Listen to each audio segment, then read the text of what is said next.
नमस्कार मित्रांनो, Vidarbha आयसच्या official YouTube channel आपल्या सर्वांचं स्वागत आहे। आपण या ठिकाणी बघतो आहोत आपल्या विदर्भ आयस अकॅडमीच्या वतीने प्रकाशित होणारं कौटिल्य मासिक, जे की आपल्या येणारी डिस्क्रिप्टिव्ह पॅटर्नची जी आपली राज्यसेवा आहे यासाठी महत्त्वाच्या चालू घडामोडी वर्णनात्मक पद्धतीने आपल्याला या मॅगझिनमध्ये पाहायला भेटतात। तर या अनुषंगाने आपल्याला या ठिकाणी सुरुवात करूया। आपण बघूया की ऑगस्ट महिन्याचं जे आपलं मासिक आहे कौटिल्य मासिक हे या ठिकाणी प्रसिद्ध झालेलं आहे। या ऑगस्ट महिन्याच्या मासिकामध्ये आपल्याला 1 जुलै ते 31 जुलै पर्यंतच्या घडामोडी या ठिकाणी पाहायला भेटतील। त्यामध्ये विविध महत्त्वाचे मुद्दे चर्चेत आलेले जे मुद्दे आहेत आपल्या राष्ट्राच्या संदर्भामध्ये, राज्याच्या संदर्भामध्ये, इकॉनॉमिकल, पॉलिटिकल, सोशल या सगळ्या ॲस्पेक्टने आपल्याला या ठिकाणी चर्चा केलेली आहे या मासिकामध्ये। तर हे मॅगझिन नुकतंच आलेलं आहे, त्याच्यामुळे आपल्याला यामध्ये काय काय विशेष आपण दिलेलं आहे ते आपल्याला या ठिकाणी पाहायचं आहे।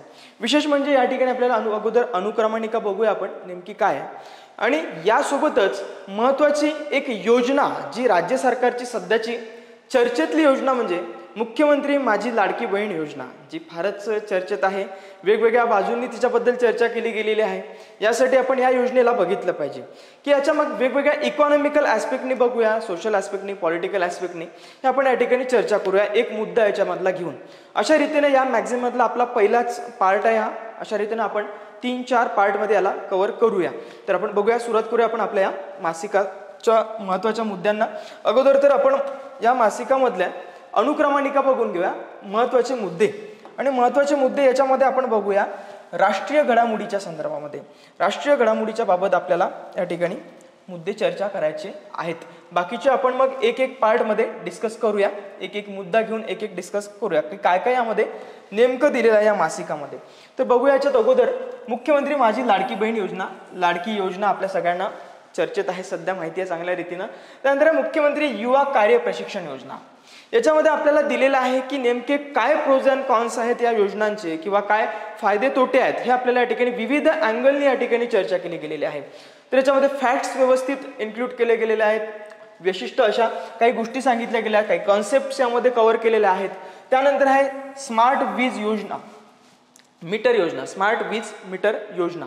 आता ही स्मार्ट मीटर योजना आपल्यासाठी महत्त्वाचं म्हणता येईल की यातून शासनाचा कोणता उपयोग फायदा होणार आहे, त्यामध्ये तंत्रज्ञानाचा आपण कशा रीतीनं आपल्या दैनंदिन जीवनामध्ये उपयोग करतो आहे, किंवा शासन या तंत्रज्ञानाचा कशा रीतीनं यामध्ये उपयोगात आणते आपल्याला या ठिकाणी पाहायचं आहे। मग आपला GS3 जो आहे, GS3 या GS3 मध्ये आपल्याला टेक्नॉलॉजी दिलेली आहे।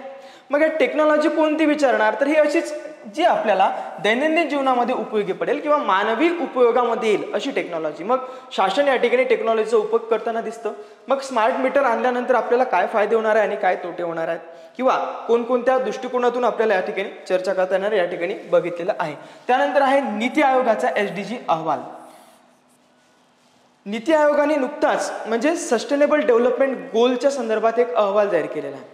आता शाश्वत विकास जी उद्दिष्ट आहेत आपली त्याला अनुसरून भारताने स्वतःची शाश्वत विकास उद्दिष्ट या ठिकाणी एक अहवाल जाहीर केलेला आहे की याच्यामध्ये विविध अँगलने आपल्याला चर्चा करता येणार आहे की सस्टेनेबल डेव्हलपमेंट गोल हा आपला आयोगाचा फारच हॉट टॉपिक आहे, आणि याच्यावरती 100% प्रश्न आपल्याला विचारले जात असतात। प्रिलिम्सला तर विचारले जात असतात, विविध आपल्याला व्हिडिओ विदर्भ आयस अकॅडमीच्या यूट्यूबवरती हे सस्टेनेबल डेव्हलपमेंटच्या संदर्भामध्ये सुद्धा व्हिडिओ आपल्याला दिसून येतील। त्यामध्ये आपण वेगवेगळ्या अँगल्सने आपल्याला या ठिकाणी चर्चा करता येणार आहे, त्यामुळे हा फारच महत्त्वाचा मुद्दा असेल प्रिलिम्ससाठी सुद्धा। आता 2024ची जी प्रिलिम्स होणार आहे त्यासाठी सुद्धा हा आपल्याला महत्त्वाचा मुद्दा म्हणता येणार आहे। त्यानंतर आहे वर्ल्ड पॉप्युलेशन प्रॉस्पेक्टस 2024। आपल्याला लोकसंख्येच्या संदर्भामध्ये हा प्रॉस्पेक्टसचा रिपोर्ट आपल्याला पाहता येणार आहे। तर यामध्ये विविध अँगलनी चर्चा केली गेलेली आहे। त्यानंतर मुस्लिम महिलांना पोटगी मागण्याचा अधिकार सर्वोच्च न्यायालयाने नुकताच निर्णय दिलेला आहे, या निर्णयाच्या संदर्भात सुद्धा आपण चर्चा याच्यामध्ये केली गेलेली आहे।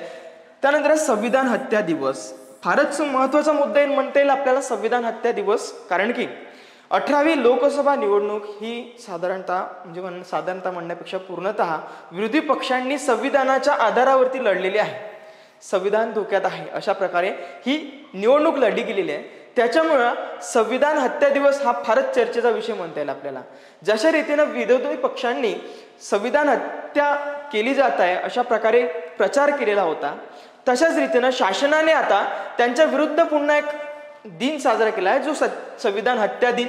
ज्या दिवशी आपण आणीबाणी जाहीर केलेली होती इंदिरा गांधी यांनी, त्या दिवशी पासनं तो दिवस आपला संविधान हत्या दिवस आपण साजरा करतो. त्यानंतर आहे PM मेक इन इंडिया योजना.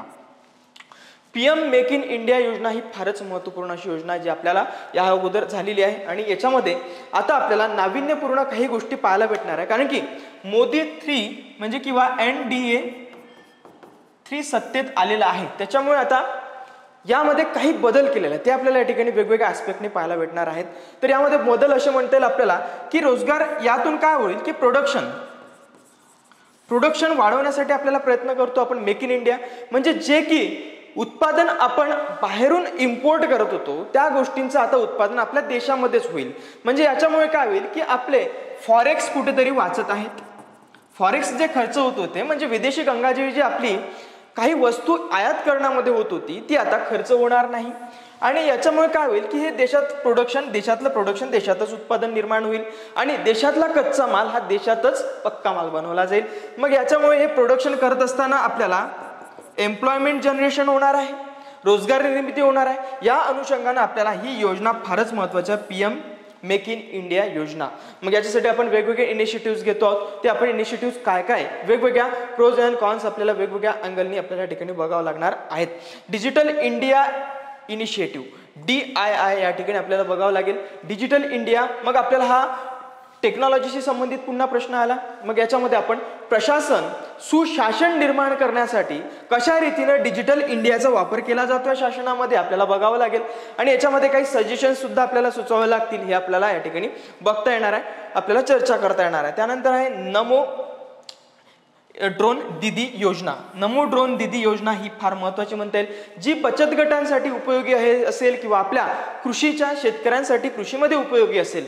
यासाठी आपण आता टेक्नॉलॉजीचा उपयोग हा कृषीमध्ये कशा रीतीने करतोय तर ड्रोन दीदी या माध्यमातून आपण करतो. ही योजना शासनाने आणलेली आहे आणि हिचा चर्चा या ठिकाणी केली गेलेली आहे. त्यानंतर आहे अभिजात भाषा, जी आपण मराठीला आजही आपण प्रयत्न करतो की या भाषेला अभिजात दर्जा मिळाला पाहिजे, पण तो आपण प्रयत्न करतोय. त्यासाठी आपल्याला या ठिकाणी बघता येणार आहे. नंतर रेल्वेचे अपघात. मित्रांनो, रेल्वेचे अपघात नुकताच बिहारचा अपघात झाला, आपल्या सगळ्यांना माहिती आहे. बिहारमध्ये 25-30 लोकांना नुकताच त्यांचं निधन झालेलं आहे. तर अशा रीतीने विविध अपघात या ठिकाणी होता. ओरिसाचा अपघात तुम्हाला चांगल्या रीतीने माहिती आहे. यामध्ये या रेल्वे अपघातात साधारण 2020च्या माहितीनुसार किंवा रेल्वेच्या रिपोर्टनुसार 70% एवढे अपघात हे रेल्वे रुळावरून घसरल्याने झालेले आहेत. मग याच्यासाठी आपण काय करतोय किंवा कवच प्रणाली जी आपण आणतोय तिच्यासाठी आपण कुठपत काम केलेलं आहे याची चर्चा आपल्याला या ठिकाणी रेल्वे अपघाताच्या या पोर्शनमध्ये पाहायला भेटणार आहे. त्यानंतर आहे नार्को समन्वय केंद्र या ठिकाणी आपलं स्थापन केलं जाणार आहे. अशा वेगवेगळ्या अंगाचा आपल्याला अभ्यास या ठिकाणी या मॅगझिनमध्ये करता येणार आहे. इतकं उपयुक्त आणि फायदेशीर असं मासिक हे आहे, त्या अनुषंगाने आपण बघूया. त्यानंतर आपण बघणार आहोत त्याच्यामध्येच आपल्याला विविध गोष्टींच्या बाबत म्हटलं तर या ठिकाणी आपल्याला म्हणता येईल आपल्याला नेक्स्ट पार्टमध्ये आपण बघणार पॉलिटिकल अँड गव्हर्नन्स मध्ये आपण एक चर्चामधली करूया, एक टॉपिक घेऊन आपण चर्चा करूया. त्यानंतर आपला असणार आहे तिसरा पार्ट यामध्ये आंतरराष्ट्रीय घडामोडीमध्ये एक टॉपिक घेऊन एक चर्चा करूया आपण. त्यानंतर असेल पर्यावरण घडामोडी आणि त्यानंतर विज्ञान आणि तंत्रज्ञान घडामोडींची चर्चा आपण करणार आहोत. तर अशा रीतीनं आपण या लेक्चरमध्ये पाहणार आहोत की मुख्यमंत्री माझी लाडकी बहीण योजना या संदर्भात आपण या ठिकाणी चर्चा करायची आहेत आपल्याला. तर सुरुवात करूया आपण मुख्यमंत्री माझी लाडकी बहीण योजना. मित्रांनो, तत्पूर्वी आपल्याला ही सुरुवात करण्या अगोदर एक कमेंट बॉक्समध्ये नक्की सांगा की आपण डेली करंट अफेअर्स सुरू करणार आहे आणि जर हो असेल किंवा आपले होकार असेल किंवा आपली मागणी असेल तर नक्की कमेंटमध्ये यस करा आणि आपण लगेचच सुरुवात करूया डेली करंट अफेअर्सला. या माध्यमातून आपण प्रश्नांच्या स्वरूपामध्ये चालू घडामोडी घेऊया आणि त्या अनुषंगाने आपल्याला चालू घडामोडीचा सुद्धा अभ्यास व्यवस्थितरित्या होईल आणि सुकर होईल, सोयीस्कर होईल अशा पद्धतीने आपण बघूया. सुरुवात करूया आपण. तशाच रीतीने आपल्याकडे कंबाईनसाठी ग्रीन बुक आहे, त्या ग्रीन बुकचा सुद्धा उपयोग तुम्ही चांगल्या रीतीने घ्या. कंबाईनच्या किंवा राज्यसेवेच्या प्रिलिमच्या दृष्टिकोनातून सुद्धा अत्यंत महत्त्वपूर्ण असं ते आपलं ग्रीन बुक आहे आणि हे कौटिल्य मासिक तर आपल्या राज्यसेवेच्या दृष्टिकोनातून महत्त्वपूर्ण आहेच आहे. ठीक आहे, तर मग बघूया आपण मुख्यमंत्री माझी लाडकी बहीण योजना.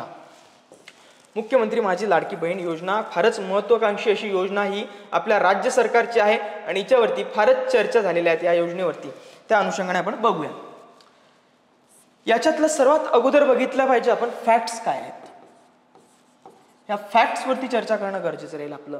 मग याची घोषणा कोणी केलेली आहे? घोषणा केलेली आपले वित्त मंत्री अजित पवार, आपल्या राज्याचे वित्त मंत्री अजित पवार यांनी याची घोषणा केली अर्थसंकल्पाच्या माध्यमातून मुख्यमंत्री माझी लाडकी बहीण योजना. या योजनेवरती अनेक अशी टीका सुद्धा झाली आहे, विरोधी पक्षांनी टीका केलेली आहे किंवा विश्लेषणात्मक सुद्धा टीका याच्यावरती झालेल्या आहेत किंवा काही चर्चा सुद्धा झालेल्या आहेत. टीका म्हणण्यापेक्षा चर्चा म्हणून आपण अशा चर्चा सुद्धा झालेल्या आहेत. मग याचा उद्देश आपण बघूया, नेमका उद्देश काय आहे. उद्देश आपल्याला या ठिकाणी सांगितला गेलेला आहे. राज्यातील महिला व मुलींना स्वावलंबी आत्मनिर्भर करण्यासाठी तसेच महिला व त्यांच्यावर अवलंबून असलेल्या मुलांच्या आरोग्य आणि पोषण स्थितीत सुधारणा व्हावी या अनुषंगाने राज्य सरकारने महत्त्वपूर्ण योजनेची घोषणा केलेली आहे. महत्त्वाचं आहे, योजनेचा उद्देश काय आहे तर आपल्या महिला आणि ज्या मुली असतील या महिलांच्या सक्षमीकरणासाठी किंवा आर्थिक सक्षमीकरणासाठी आणि स्वावलंबी करण्यासाठी किंवा आत्मनिर्भर बनवण्यासाठी योजनेचा सुरुवात केलेली आहे. आपल्याला या ठिकाणी उद्देश लक्षात आलेला आहे. या योजनेअंतर्गत आर्थिक दुर्बल घटकांच्या महिलांच्या खात्यात दर महिन्याला 1500 रुपये जमा होणार आहेत. हे महत्वाचं आहे. जमा किती होणार आहेत तर 1500 रुपये जमा होणार आहे आणि त्यांच्या डायरेक्ट बँक खात्यामध्ये जमा होणार आहे. मग बँक खातं कोणतं त्यांचं तर जनधन खातं. जनधन जे बँकेचं खातं असेल महिलांचं त्यांच्यामध्ये त्यांचे हे पैसे जमा होणार आहेत. मग याच्यावरती आपण चर्चा करूया वेगवेगळ्या अँगलनी. आपल्याला याचे काय फायदे आहेत आणि काय काय तोटे आहेत. त्यानंतर याला पात्र कोण असणार. पात्र मग फॅक्ट्सच्या बाबत जर बघितलं आपण 21 ते 60 वर्ष वयोगटातील विवाहित, विधवा, घटस्फोटित, परित्यक्त्या आणि निराधार महिलांना योजनेचा लाभ मिळणार आहे. त्यानंतर या योजनेचा लाभ मिळण्यासाठी कुटुंबाचे एकत्रित वार्षिक उत्पन्न 2.5 लाखाच्या आतमध्ये असले पाहिजे. हे सगळ्यात मोठी महत्वाची क्रायटेरिया या ठिकाणी आहे. 2.5 लाखाच्या आतमध्ये उत्पन्न महिलांचं असलं पाहिजे आणि यासाठी 46,000 कोटी रुपयाचा निधी उपलब्ध करून दिलेला आहे. यामध्ये बघितलं पाहिजे मग निधी किती रुपयाचा जो उपलब्ध करून दिलेला आहे तर 46,000 कोटी रुपयांचा निधी या ठिकाणी उपलब्ध करून दिलेला आहे. हा निधी या ठिकाणी आपल्या मुख्यमंत्री लाडकी बहीण योजनेवरतीच खर्च केला जाणार आहे. मग अपात्र कोण असणार याच्यासाठी. अपात्रतेबाबत आपण बघूया. अपात्र असणार आहेत मग तेच ज्यांचं उत्पन्न 2.5 लाखाच्या वरती आहे ते अपात्र असणार. मग याच्यामध्ये पुढची योजना आपल्याला बघता येईल अडचण की घरात कोणी टॅक्स भरत असेल याचा अर्थ त्यांना या योजनेचा लाभ मिळणार नाही. टॅक्स भरत नाही म्हणजे याचा अर्थ तुम्ही आर्थिक दुर्बल नाही आहात. म्हणजे आर्थिक या ठिकाणी म्हटलेलंच आहे आर्थिक दुर्बल घटकातील महिला. जर तुम्ही टॅक्स पेअर आहात तर मग आर्थिक दुर्बल नाहीतच आहात. त्यामुळे कुटुंबातील कोणी सरकारी नोकरी किंवा निवृत्ती योजना जर घेत असेल, वेतन जर घेत असेल तर त्यांना सुद्धा याच्या योजनेचा लाभ मिळणार नाही. कुटुंबात 5 एकरपेक्षा जास्त जमीन असेल तरी सुद्धा याचा उपयोग लाभ घेता येणार नाही. कुटुंबातील सदस्यांकडे 4 चाकी वाहन असेल ट्रॅक्टर सोडून, कारण की हे कृषीशी संबंधित असं यंत्र आहे त्याच्यामुळे 4 चाकी वाहन असेल तर या ठिकाणी तुम्हाला याचा लाभ मिळणार नाहीये. तर हे आपल्याला तरी पण लाभ आपल्या देशामध्ये घेतला जाणार आहे. बऱ्याच मोठा स्पर्धा लागलेली एका अर्थाने. कोण फॉर्म भरतं, कोणाचं सँक्शन झाला, कोणाचं नाही झालं, अशा रीतीने खूप मोठी चर्चा पाहायला भेटली आपल्याला. काही महिलांना जीव सुद्धा दगाव सुद्धा गेलेला आहे. कशा रीतीनं की काही महिलांना अटॅक सुद्धा आलेला आहे. चर्चा बघाल तर काही यवतमाळच्या भागामध्ये वगैरे या ठिकाणी महिलांनी काही डॉक्युमेंट्स करत असताना याचे त्यांना अटॅक सुद्धा आला की त्यांचा त्या कालावधीमध्ये फॉर्म भरला गेला नाहीये. अशा काही क्रायटेरिया सुद्धा या ठिकाणी ठेवला गेला होता. काही अडचणी आल्या होत्या असं आपल्याला लक्षात येतं. मग बघूया पुढे आपण. आपल्याला एक गोष्ट म्हणता येईल आता खरी आपली चर्चा होईल याच्यावरती फॅक्ट्सच्या सोडून. या ज्या योजना दिल्या जात आहेत मग आरबीआयने एक 2022ला या संदर्भात एक उल्लेख केलेला होता. फ्री बीज ही संकल्पना आरबीआयने आणलेली होती, सांगितलेली होती. फ्री बीज म्हणजे मोफत दिल्या जाणाऱ्या गोष्टी. म्हणजे एका अर्थाने सांगितलं विनामूल्य केले जाणारे सार्वजनिक कल्याणासाठीचे उपाय. विनामूल्य, कोणतंही मूल्य न घेता. मग आता महिलांना जे 1500 रुपये मोबदला दिला जाणार आहे, मोबदला नाही तर हे एका अर्थाने मुख्यमंत्र्यांतर्फे दिलं जाणारं गिफ्ट आहे. हे गिफ्ट दिलं जात आहे तर याचा अर्थ आपल्या अर्थव्यवस्थेवरती याचा काय परिणाम होईल.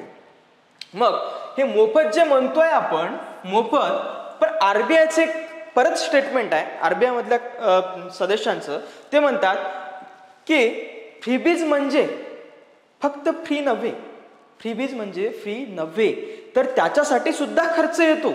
मग त्याच्यासाठी खर्च कोणाला येतो तर सरकारला येतो. त्याच्यासाठी सरकारला खर्च येतो. अशा रीतीने 2022 मध्ये आरबीआयने एक सांगितलेलं होतं, याची व्याख्याच केलेली होती. फ्रीबीज म्हणजे काय तर विनामूल्य केले जाणारे सार्वजनिक कल्याणासाठीचे उपाय. मग आरोग्य, शिक्षण यावरील खर्चाचे व्यापक आणि दीर्घकालीन फायदे आहेत, परंतु खर्च हा फ्रीबीज पेक्षा वेगळा आहे. ज्या योजना दिल्या जातात मग याच्यामध्ये फरक आपण बघितला पाहिजे. कल्याणकारी योजना आणि त्यानंतर आपल्या फ्रीबीज याच्यामधला फरक काय? बेसिकली याच्यातला फरक हा धूसर आहे, क्लिअर कट असा फरक नाही आहे. परंतु आपल्याला काही असं म्हणता येईल की डिरेक्टली एखाद्याला पैसे देणं, कोणताही काम न करता त्याच्या खात्यात त्याच्या हातात पैसे देणं म्हणजे हा फ्रीबीज झालं. आणि त्याला सक्षम बनवण्यासाठी एखाद्या योजनेच्या माध्यमातून त्याला मदत करणं, पैशाची न करता इतर साधनांची मदत करणं म्हणजे तो एक कल्याणकारी उपाययोजना झाली असं आपल्याला म्हणता येईल. मग या संदर्भात बघूया फ्रीबीज आणि वेलफेअर मध्ये काय काय फरक आहे. फ्रीबीज कल्याणकारी योजनांमधला फरक नेहमी स्पष्ट नसतो, परंतु लाभार्थी आणि समाजावर दीर्घकालीन प्रभाव हा फरक समजण्याचा एक मार्ग आहे. आपण फ्रीबीजच्या संदर्भात म्हणू शकतो, फ्रीबीजच्या बाबत म्हणू शकतो की याच्यामध्ये अल्पकाळात याचा फायदा लाभार्थ्यांना होऊ शकतो. लाभार्थ्यांना याचा फायदा अल्प काळात होऊ शकतो. कशाचा? तर आपल्या फ्रीबीजचा. परंतु वेलफेअर ज्या योजना असतील, कल्याणकारी ज्या योजना असतील, त्याचा फायदा लाभार्थ्यांना हा दीर्घ काळापर्यंत होतो किंवा दीर्घ काळानंतर चालू होतो. एकाएकी लगेचच्या लगेचच सुरू होत नाही किंवा तात्काळ त्याचा अल्प काळातच फायदा मिळत नाही. त्याच्यामुळं अनेक सरकार काय करत असतात की अशा रीतीनं फ्रीबीजला जास्त प्रमोट करत असतात. मग याच्यामध्ये चर्चा केली गेलेली आहे रेवडी संस्कृतीची. रेवडी संस्कृती जी आतापर्यंत आपल्या राज्यामध्ये नव्हती, ती आता बिहार आणि मध्य प्रदेश, यूपी सारख्या राज्यांमध्ये होती. ही रेवडी संस्कृती म्हणजे असं की निवडणूक लढण्यासाठी जनतेला काहीतरी प्रलोभन देणं म्हणजेच रेवडी संस्कृती. मग ही आपण आपल्या राज्यामध्ये आणली आहे का? याच्याबद्दल सुद्धा काही चर्चा केल्या गेलेल्या आहेत. या अनुषंगाने आपण बघूया की काय काय करता येईल. मग याचे तोटे काय आहेत आणि फायदे काय ते सुद्धा आपल्याला पाहणं गरजेचं आहे. तर या फ्रीबीजवरतीच फोकस आपल्याला ठेवावा लागेल. तर यामध्ये फ्रीबीज वस्तू सेवा वापरकर्त्यांना कोणतेही शुल्क न देता मोफत दिल्या जात असतात, वस्तू आणि सेवा. पण याच्यामध्ये या ठिकाणी आपण काय करतोय तर पैसे देतो आहे, पैसे डायरेक्ट बेनिफिट ट्रान्सफर करतोय. मग आता याच्यावरून काय होणार? याच्यावरून तोटे जर बघितले आपण आणि फायदे बघितले तर फायदे आपल्याला माहितीच आहे. तेच फायदे की महिला सक्षमीकरण होईल, ती तिचा खर्च महिला स्वतः भागवेल किंवा ती स्वतः स्वावलंबी होईल, हे आपले फायदे झाले आहेत. परंतु त्याही पलीकडे आपल्याला म्हणता येईल काही तोटे आहेत. ते तोटे काय आहेत? आता आमची महिला भगिनी किंवा मुख्यमंत्र्यांची बहीण, हिला 1500 रुपये मिळालेत. हे 1500 रुपये तिच्या खात्यात आलेत, तिचं फोन पे आहे, तिचं खातं त्या अमेझॉन तिच्या मोबाईलमध्ये आहे. आता अमेझॉन सगळ्याच आमच्या महिला भगिनींकडे सगळंच काही आता काम त्याला स्मार्टफोन आहेत. सगळ्या म्हणण्यापेक्षा 90% 80% महिला भगिनींकडे आहेत. त्यांच्या मोबाईलमध्ये अमेझॉन आहे, त्यानंतर मेशो आहे. लगेच क्लिक केलं की ती लगेच काही ना काही परचेस करेल. म्हणजे याचा अर्थ आपल्याला या ठिकाणी चर्चा करावी लागेल की तिच्याकडे 1500 रुपये आलेत, म्हणजे ती 1500 रुपयाचा काय करेल? खर्च करेल की बचत करेल? या दोन गोष्टींच्या अँगलने आपण पाहूया.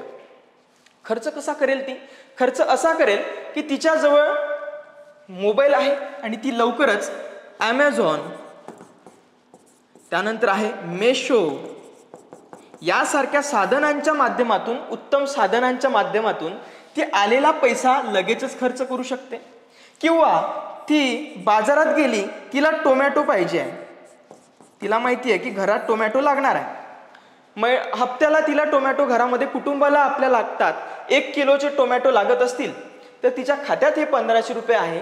ती कशाला 1 किलो आणते? ती 2 किलो आणून ठेवते. 2 किलो आणून ठेवते. 2 किलो तिने टोमॅटो आणून ठेवले म्हणजे याचा अर्थ त्याच्यातले 1 किलो टोमॅटो हे वाया जाणार आहेत. त्यानंतर ह्या टोमॅटोची मागणी तिने वाढवली.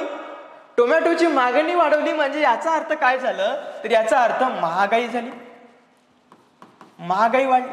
कारण की कुणाला तरी टोमॅटो पाहिजे होते, आवश्यक होते त्याला, त्याच्या घरी काहीच नव्हते. परंतु आमची बहीण या ठिकाणी घेऊन आली, ही टोमॅटो जास्तचे घेऊन आली, तिच्या घरी खराब होत आहे. पण एकाला आवश्यक आहे पण त्याला भेटत नाहीये, मग तू जास्त पैसे दे. मग या ठिकाणी महागाई वाढेल. म्हणजे आता महागाईसाठी कुठेतरी वाव मिळतोय का आपल्याला या अँगलनी बघावं लागणार आहे. त्यानंतर मग बचत करणार का?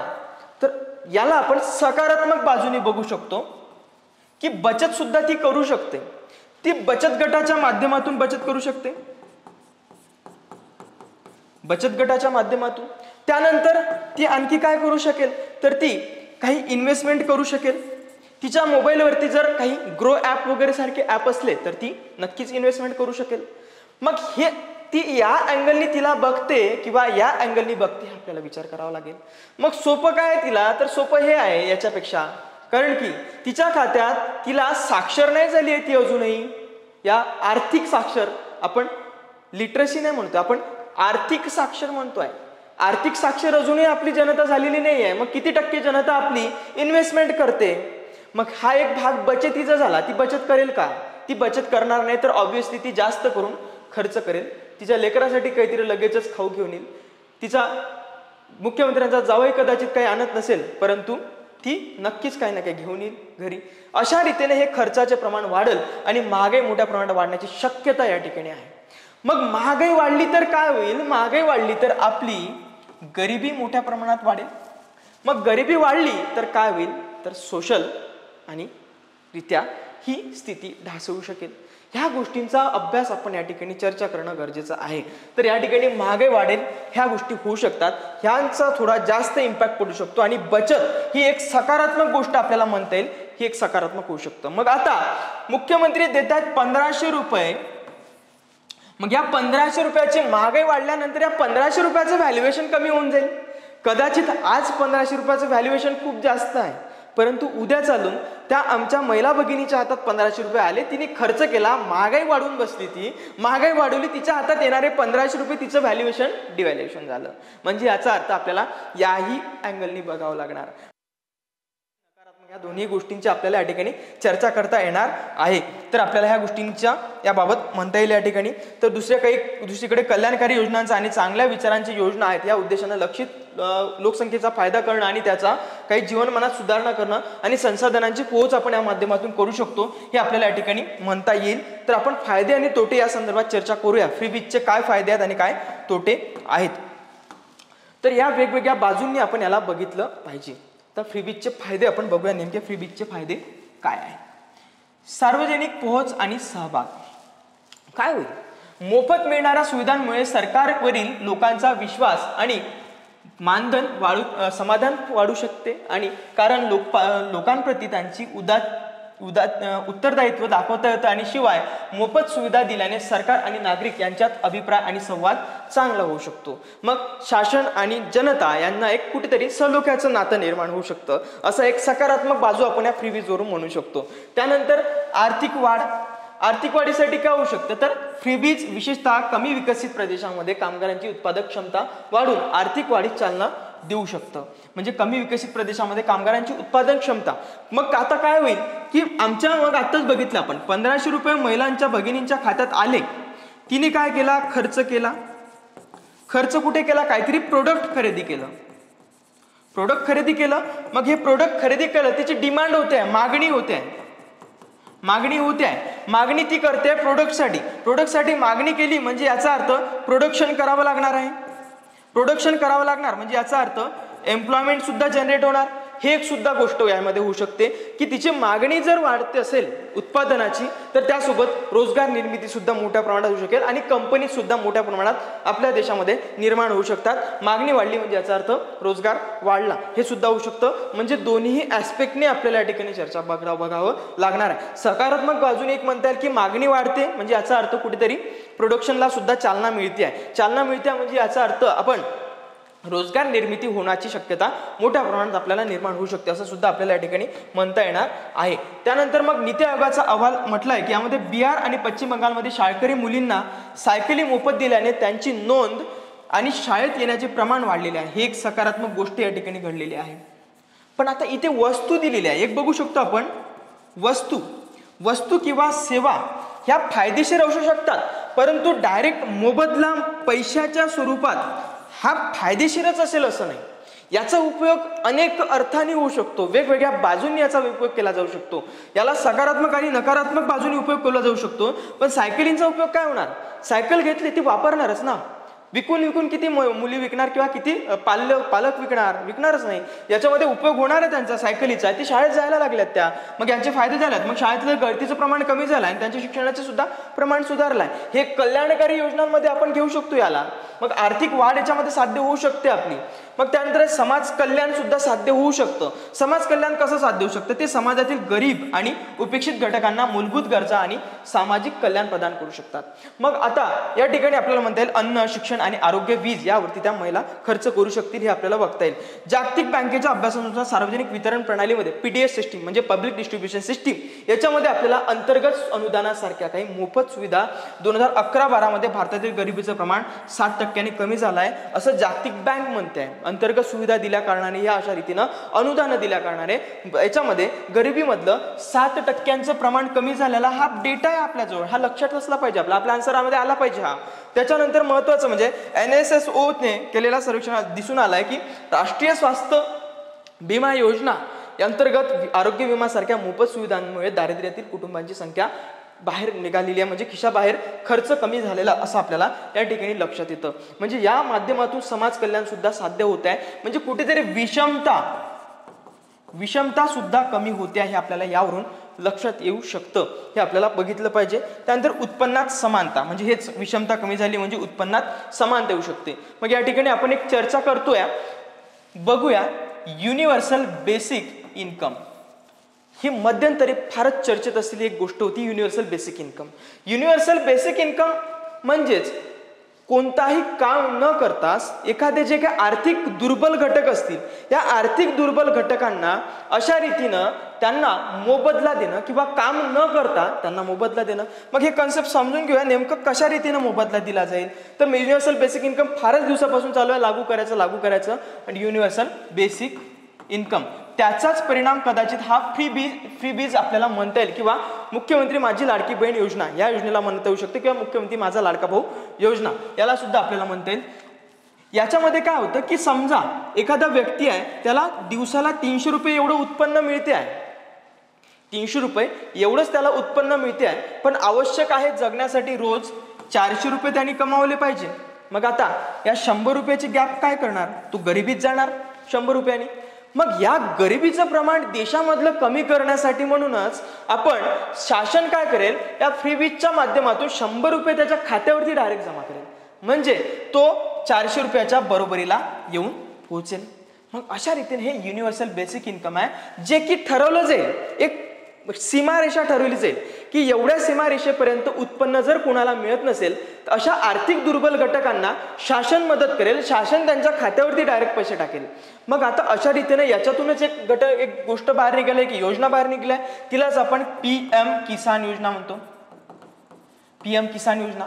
मग काँग्रेस सरकारने 2014च्या निवडणुकीमध्ये अशा प्रकारे घोषणा केलेली होती की हम युनिव्हर्सल बेसिक इन्कम लागू करेंगे.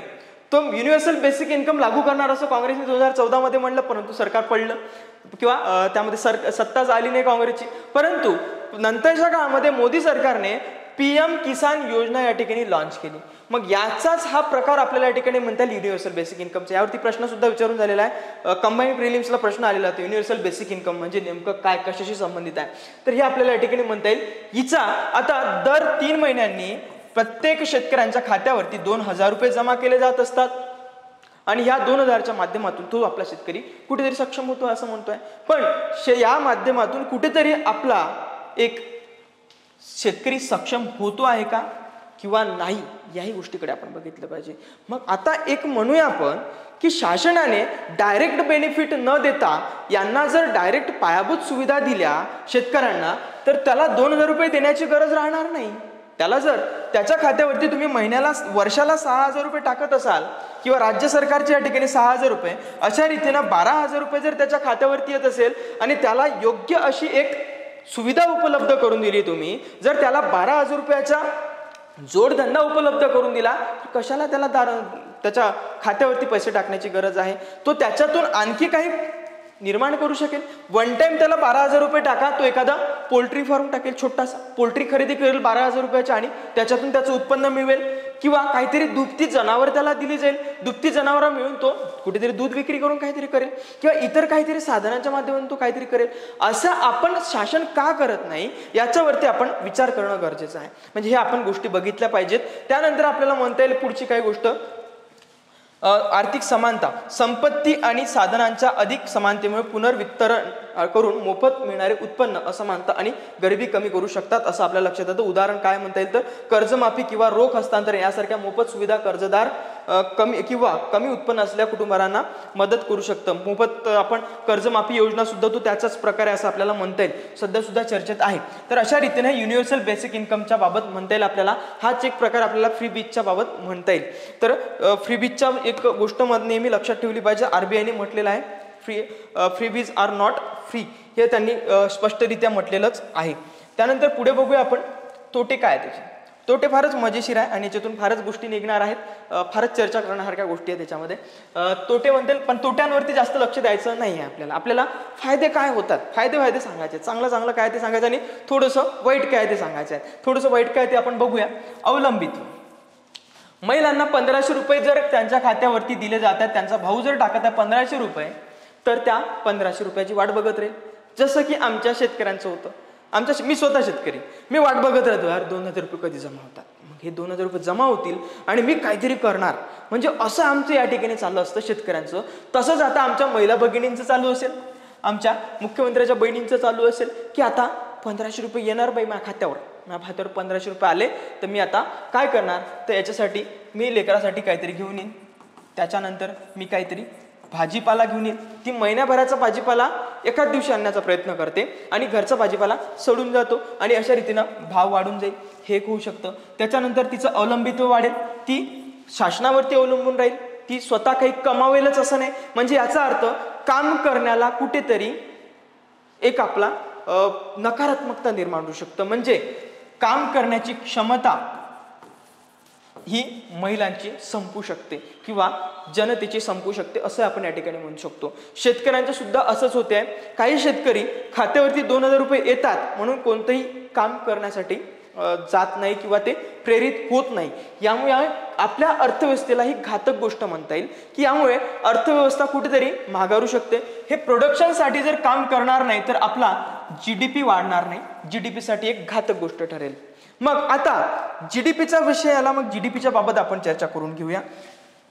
हे जे काय आपले फ्रीबीज या ठिकाणी आहे, फ्रीबीजच्या बाबत आपण जी चर्चा केली, तर या फ्रीबीजचा उल्लेख कॉमेंटमध्ये सांगा की आपण GDP मध्ये करू शकतो का, GDP मध्ये आपण इन्कम म्हणून करू शकतो का, किंवा नॅशनल इन्कम मध्ये आपण मुख्यमंत्री माझी लाडकी बहीण योजनेचा या ठिकाणी काउंट करू शकतो का, हे आपल्याला या ठिकाणी सांगायचं कॉमेंटमध्ये. खरंच करू शकतो किंवा नाही ते आपल्याला बघायचं आहे. तर या ठिकाणी मग बघूया आपण पुढे. आर्थिक भार. शासनावरचा आर्थिक भार मोठ्या प्रमाणात वाढतोय. राज्य शासनाकडे ऑलरेडी पैसा नाहीये आणि आता शासन आणखी काही गोष्टी करताना आपल्याला दिसत आहे. तर आर्थिक भाराच्या बाबत बोलूया आपण. शासन 1500 रुपये खर्च करताय म्हणजे 46,000 कोटी रुपये याच्यासाठी तरतूद केली शासनाने. मग आपल्याकडे FRBM ऍक्ट आहे. या FRBM ऍक्टच्या माध्यमातून आपण राजकोषीय तूट कमी करण्याचा प्रयत्न करतोय. राजकोषीय तूट कमी होऊ शकेल का हे आपल्याला या ठिकाणी बघायचं आहे की जर आपण अशा रीतीने 46,000 कोटी रुपये कोणताही लाभ न मिळता आपण डायरेक्ट महिलांच्या खात्यावरती पैसे जमा करतोय, तर याच्यापासून कोणता लाभ मिळणार आहे आपल्याला, कोणत्या गोष्टी होणार आहेत डिरेक्टली ज्या इकॉनॉमीला उपयुक्त राहील, यासाठी आपल्याला बघावं लागेल. मग ही जे आपले FRBM ऍक्ट आहे याच्यातल्या तरतुदींचा आपण फुलफिल करू शकणार आहोत का, किंवा ही राजकोषीय तूट आपण कमी करण्यामध्ये यशस्वी होणार आहोत का.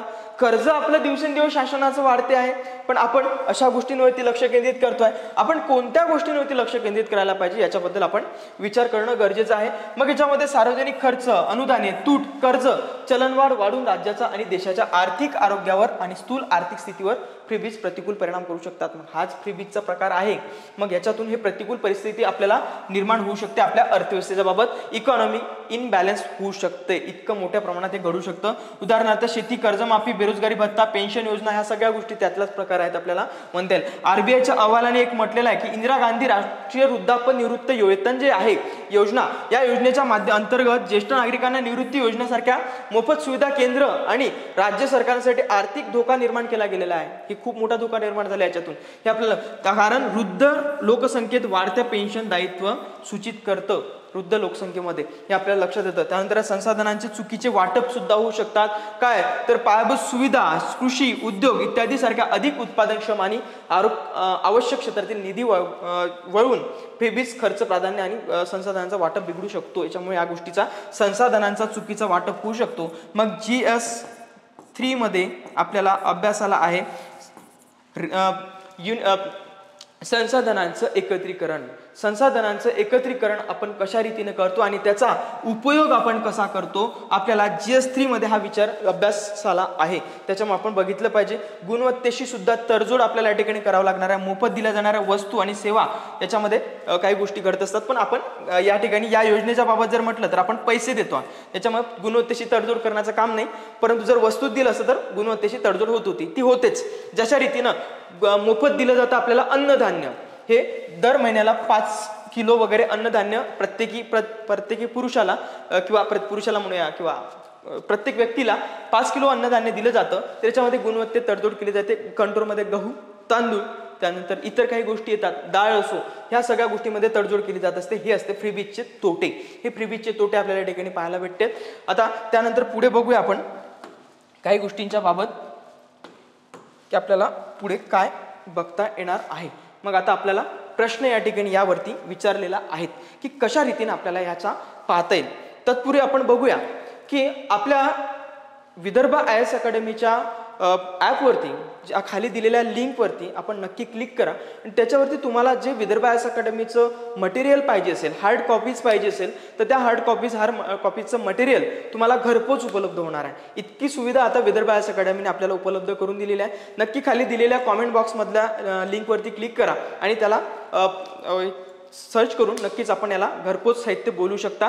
आणि आपलं जे काही कौटिल्य मासिक आहे हे सुद्धा आता आपल्याला ॲपवरती उपलब्ध झालेलं आहे. ते तुम्ही हार्ड कॉपीजमध्ये घरपोच बोलू शकता आणि उपयुक्त ठरू शकतं ते आपल्याला.